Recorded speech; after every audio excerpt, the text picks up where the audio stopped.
안녕하세요. 행복 다이어트입니다. 50이 되니 노년의 삶을 생각하게 됩니다. 어떻게 하면 행복한 노년을 보낼 수 있을까? 오늘 여러분들께 소개시켜 드릴 책은 아름답게 나이 들기 위한 나침반이 되어줄 책. 나는 현명하게 나이 들고 싶다. 지은이 장성숙, 출판사는 비타북스입니다. 먼저 저자 소개를 하겠습니다. 장성숙, 가톨릭대학교 심리학과 상담 전공 교수로 30년간 재직한 후 명예교수로 추대됐으며 현재는 극동상담 심리연구원 소장으로 활동하고 있다. 40년간 10만 명가량의 사람을 만나며 얻은 관계의 깨달음, 인생의 의미 등을 유튜브 장성숙 정신건강 TV를 통해 전파하고 있다. 서문입니다. 40년간 상담을 해오면서 당신에게 전해주고 싶었던 인생 이야기. 태어난 이상 우리는 수없이 엎어지고 일어서기를 반복하며 성장한다. 유아기를 어느 정도 보낸 뒤 취약하면서부터는 미래를 위한 공부에 여념이 없다. 성인이 된 후에는 부모 곁을 떠나 세상으로 나가는데 그것은 온갖 게 난무하는 정글과 다름없다.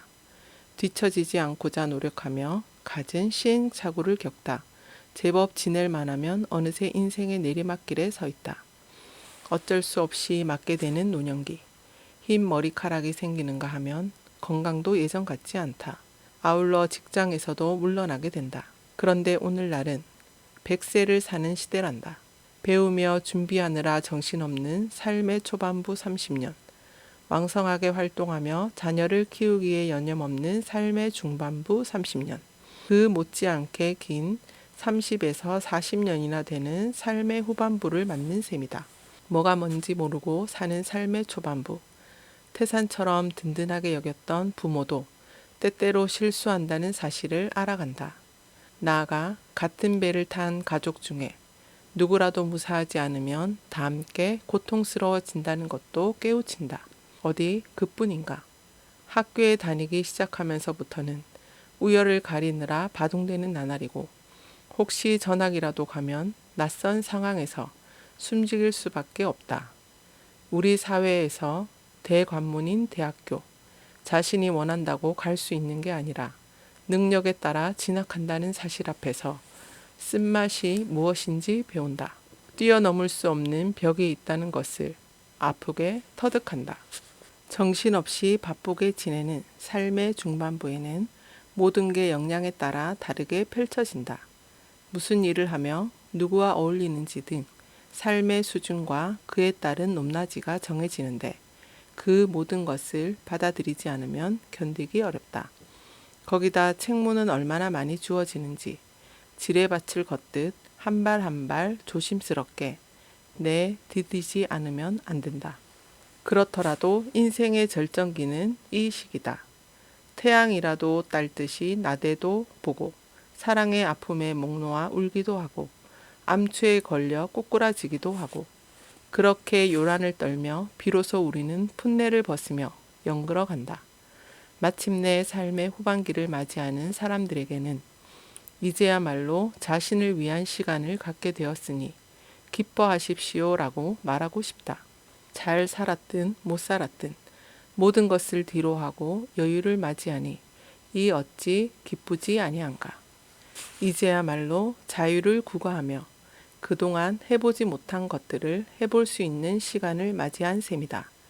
안달하며 경쟁하거나 책무에 시달리지 않아도 되고 지난 삶을 하나의 의미로 묶어낼 수 있는 절호의 시간이다. 이 시기에 다다라서는 굳이 마음을 다잡지 않아도 그러려니 하고 넘어가는 게 가능하고 애타게 원하는 게 없어진 덕분에 되어가는 대로 바라볼 수 있다. 그리하여 나도 편하고 주위도 편하니 이것이야말로 나이와 세월이 주는 선물이지 싶다. 그동안 40년 가까이 상담 활동을 해오면서 무수히 많은 사람의 애환을 접해왔다. 우열의 아픔, 사랑과 배신, 소외감과 외로움 등 인생의 고락을 접하면서 그때그때 드는 생각을 써보곤 했다. 출판을 통해 많은 사람과 생각을 나눌 수 있어 그저 기쁘고 송구스럽다. 삶을 살아가다가 힘들 때 이 책이 인생 선배의 따뜻한 조언처럼 조금이나마 힘이 되었으면 한다. 인생 경력 70년. 요즘 같은 시대에 그리 많은 나이는 아니지만 그래도 지난 날을 회상하며 이렇게 말할 여유를 부려본다. 인생이란 다름 아니라 우여곡절의 부침이라고. 이래저래 겪는 모든 힘겨움. 어쩌면 그 자체가 성장을 위한 기본인지도 모른다. 아픔 없이 어떻게 어른이 되겠는가. 누구나 한 번쯤은 어른이 되어서도 진정한 어른의 모습은 무엇일까 골몰해보곤 한다. 나도 어른의 역할과 안목에 대해 역설하곤 하지만 나 역시도 진짜 어른이란 무엇일까 어려울 때가 있다. 그래도 작은 소망 하나쯤은 품고 산다. 현명하게 나이 들고 싶다. 인생을 그나마 어엿하게 살고자 한다면 무엇보다 욕심 덩어리인 나를 내려놓고자 노력해야 한다. 욕심을 낸다고 잘 되는 것도 아니다. 오히려 그만큼 고달파지기나 할 따름이다. 모든 것은 그 나름의 특성이나 조건에 맞게 진행되고 펼쳐진다. 어차피 시간이 다하면 빈손으로 퇴장하고 마는데 무엇을 그리 욕심낸단 말인가. 마음을 비우고 소박하게 살면 그런대로 살만하지 않겠나 싶다. 사람에게 가장 중요한 것은 사람이다. 어떤 이유 때문이든 많은 사람들이 정신건강에 관심을 두고 있지만 정신건강을 어떻게 규정하느냐에 대해서는 의견이 분분하다. 고통을 수반하는 신체적 불건강은 즉시 알아차릴 수 있는 반면 정신적 불건강은 점진적인 데다 그 폐해가 전방위적이기 때문이다. 심지어 그 폐해에 적응된 나머지 을에 그려려니 하고 살아가기도 한다. 정신건강을 다루는 일을 하고 있는 나도 매번 다르게 설명하고 있다. 정신적 불건강에 대하여 어떨 때는 얼마나 잘 삐치느냐와 비례하는 것이라고 하기도 하고 또 어떤 사람에게는 대화가 잘 되는지 아닌지로 가늠한다고 말하기도 한다. 특히 학문적으로 논할 때는 정서적 성숙의 정도, 감정의 결여가 없음, 현실 왜곡이 없음을 기준으로 삼는다고 설명하고 있다. 그런데 엊그제는 또 다른 식으로 말했다. 어떤 내담자가 상담을 요청했다. 그녀가 나가는 독서 모임은 회원 대다수가 육아로 직장 생활을 접은 부인들이라고 했다. 그들 중 한 사람이 괜찮아 보여 언니라고 부르며 따랐다고 한다. 그런데 그 언니라는 사람이 얼마 전 독서 모임에서 논평을 하는데 어찌나 기기묘묘하게 후벼파던지 그만 질리고 말았다. 아니 어쩌자고 저토록 비판적이지? 하는 의문과 함께 정이 떨어질 정도였단다. 무슨 말인지 퍼뜩 알아들은 나는 웃고 말았다. 기회만 있으면 잘난 척 하려 드는 게 중생이라고. 그 언니라는 사람도 자신이 잘났다는 것을 과시하기 위해 그렇게 혹평을 가하지 않았나 싶었다. 고개를 끄덕이고 있는 내게 내담자가 물었다. 선생님, 그 언니는 도대체 왜 그렇게 비판적으로 구는 걸까요? 자신이 그만큼 똑똑하다는 것을 내보이고 싶었나 보지요. 아, 그런 것 같네요. 내담자는 이해가 간다는 식으로 동조하다가 다시금 정색하며 물었다. 대체 어떤 심리에서 그토록 자신을 과시하려 드는 걸까요? 글쎄요. 뭔가 허하니까 자기가 잘하는 분야에서 그런 식으로 자기를 내세우며 채우는 것 아닐까요? 그래도 그 언니는 다른 부인들처럼 그렇게 나대는 것 같지 않아 호감을 느꼈었는데 지적인 게 받쳐주는 사람은 물체를 통해서가 아니라 무형의 것으로 자기를 돋보이려는 경향을 보입니다. 예를 들어 뭔가를 만드는 재능을 지녔다면 예술 방면에서 욕심을 부리지요. 내담자와 이런 이야기를 나누면서 나는 다시금 건강과 불건강의 차이를 가르는 게 무엇일까 생각해 보았다. 이번에는 사회성의 여부로 그것을 가름해 보았다. 사회성이 강한 사람, 즉 사람들과 잘 어울리는 사람은 그때그때 속을 채울 수 있어 굳이 자기를 돋보이려 애쓰지 않는다. 그럴 필요가 없기 때문이다. 하지만 사람들과 소원한 사람은 그만큼 외롭거나 허해서 자기도 모르게 메우는 방법을 찾게 마련이다. 그 방식은 각자의 성향이나 여건 또는 수준에 따라 다르다. 먹는 것으로 채우기도 하고 경제적 여유가 있으면 사치로 자신을 드러내기도 하고 아니면 그 언니라는 사람처럼 자신 있는 분야에서 맹의를 떨치려고 안간힘을 쓰기도 한다. 다시 한번 사람에게 가장 중요한 대상은 사람이라는 사실을 깨닫는다. 사람은 사회적 전제로서 친의 욕구가 충족돼야 살맛을 느끼는 까닭이다. 친의 욕구가 채워지지 않으면 궤도 이탈을 하듯 이상한 짓을 하고 만다. 쉽사리 삐치기도 하고 대화에서 상호작용을 제대로 하지 못하고 상황에 맞지 않는 정서를 표출하기도 한다. 결국 모든 부자연스러움의 근원은 부모나 가족과의 애착관계 부실에서 비롯한 사회성 여부로 돌릴 수 있다. 인간관계에서 헛헛해지면 그만큼 엉뚱한 짓을 하고 마는 우리. 만물의 영장이라고 일컬어지기도 하지만 형편없는 약한 존재가 바로 사람이지 싶다. 심리학자의 한마디. 사람은 사회적 존재로서 다른 사람들과 잘 지내고자 하는 친의 욕구를 지니고 있습니다. 그것이 채워지지 않으면 위축되기 마련이니 측근 사람들에게 부디 너그럽게 대해주세요. 자신의 그릇을 키우는 게 낫다. 아무 기대 없이 산다는 것은 거의 불가능에 가깝다. 그때그때 챙겨야 하는 몸이 있는 한 무소유가 어렵듯이 우리의 마음도 좀 더 나은 것을 추구하게끔 되어 있다. 그런 까닭에 과도한 기대는 제어할 필요가 있지만 과연 어디까지가 과도하고 어디까지가 합당한지는 가르기 어렵다. 사람마다 각기 다른 기준을 적용해서다. 적당한 기준이란 게 무엇인가 하고 고심하던 차에 결혼식장에 하객으로 간 적이 있다. 주례사를 듣다가 맞자 하며 웃음을 터뜨렸다. 주례를 맡은 사람은 신랑의 스승으로 경영학 교수였는데 이렇게 말했다. 두 사람이 싸우지 않으려면 상대에게 많은 것을 기대하지 않아야 합니다. 가령 10만 원짜리 물건을 샀으면 10만 원어치 정도만 기대해야 합니다. 하지만 많은 이들이 그 이상으로 100만 원어치의 성능을 기대하니 티격태격 싸우지 않겠습니까? 누가 경영학 교수 아니랄까봐 그런 식으로 비유하는가 싶으면서도 피부에 와닿도록 말하는 재치가 재미있었다. 너나 가릴 것 없이 누구나 좋아하는 돈에 빗대어 말하니 귀에 쏙쏙 들어왔다. 엊그제도 남편이 너무 둔감하다고 아내가 짜증을 내 심심치 않게 갈등을 겪고 있는 부부를 상담했다.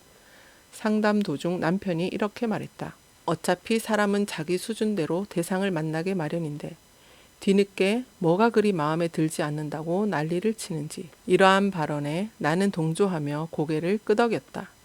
닥달하는 아내에게 얼마나 부대꼈으면 그렇게 말하는가 싶어 딱하면서도 그토록 냉철한 남편의 속내를 과연 부인이 알까 싶어 상담자인 내가 뜨끔할 지경이었다. 구체적으로 말하진 않았어도 그는 아내 또한 자기 못지않게 부족하다는 것을 시사했다. 원래 자신의 허물에 대해서는 당달봉사이고 상대의 허물은 잘 보게 마련이라지만 똥 묻은 개가 재 묻은 개를 나무라는 식이어서는 곤란하다. 그럼에도 대개의 사람이 오류를 범한다. 바로 여기에서 개개인의 그릇 차이가 벌어진다. 상대가 흡족하지 않을 때 상대를 탓하느냐, 아니면 상대방이 불만스러워하는 자신을 돌아보며 개선에 힘쓰느냐는 각자의 그릇 크기에 따라 갈린다. 문제가 생겼을 때 성숙한 사람일수록 상대에게 할 말이 없다. 상대가 마음에 들지 않더라도 이쪽에서 소화해버리면 아무것도 아니란 것을 알기 때문이다. 지나치게 이상적인 말로 들리겠지만 한쪽에서 가마를 주면 상대는 미안해서라도 개선을 향해 발돋움하려는 변화를 보인다. 불만을 터뜨리는지 아닌지는 전적으로 자신의 그릇과 비례한다. 자신감의 부재로 어딘가 의지하고자 하는 욕구가 크면 그만큼 상대가 더 잘하기를 기대하며 불평불만을 일삼는다. 반면에 자신 있는 사람은 상대방에게 기대하는 게 적기 때문에 결정적인 실책이 아니면 그러려니 하고 넘어간다. 사실 사람은 좀처럼 변화하지 않는다. 그러기에 상대가 변화하기를 싸워가면서 기대하기보다는 차라리 내가 먼저 소화력을 기르는 게 훨씬 빠르고 속편하다. 오죽하면 3살 버릇 80까지 간다는 말이 나왔겠는가. 사람은 죽어야 변화하지 살아있는 동안에는 굳어질 대로 굳어진 틀을 깨기 어렵다는 의미다. 특히 앞서 소개한 주례사처럼 10만원짜리 물건을 사놓고 100만원어치의 가치를 기대하는 것은 합당치 않다. 불편한 것에 대해 한두 번 말해도 바뀌지 않으면 더 말해도 소용없는 경우가 대부분이다. 애초부터 그 정도의 그릇이거나 아니면 어떤 응어리에 가로막혀 있어 그렇게밖에 할 수 없기 때문이다. 그냥 그런가 보다 하고 넘어가도록 자신의 그릇을 키우는 게 낫다. 심리학자의 한마디. 손뼉도 마주쳐야 소리가 난다고 어떤 불화든 나의 잘못도 있게 마련입니다. 상대를 탓하기에 앞서 나 자신의 잘못은 없는지 먼저 살펴보세요. 행복한 노년을 보내기 위해서는 잘 알고 지내는 어느 80대 남자가 자기네 부부는 이틀에 한 번꼴로 외식을 하러 다닌다고 말했다. 그렇게 하니까 아내가 자신에게 이런 날이 올 줄 몰랐다며 기꺼워한단다. 이런 이야기를 들려주며 껄껄 웃는 그의 주름진 얼굴에는 얼핏 냉소가 감도는 듯했다. 몇 해 전에 아내에게 치매 증상이 나타났단다. 그때만 해도 아내를 다독이기보다 정신 차리라고 버럭 소리를 지르곤 했는데 그래서였는지 아내의 증세가 심해져 급기야 입원까지 해야 했다.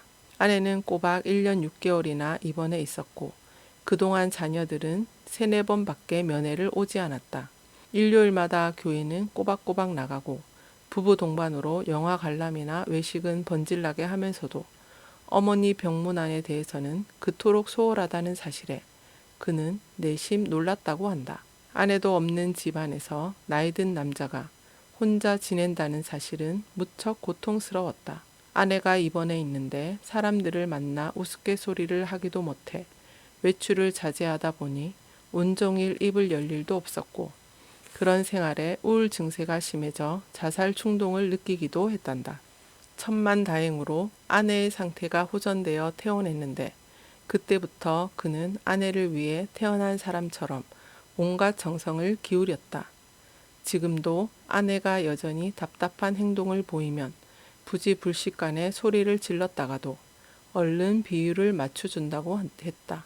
그는 누군가가 집에 있어서 말을 붙일 수 있다는 사실, 그것 하나만으로도 얼마나 다행인지 모른다고 했다. 그의 말이 이어졌다. 자녀는 아무리 소중해도 키울 때나 애틋하지.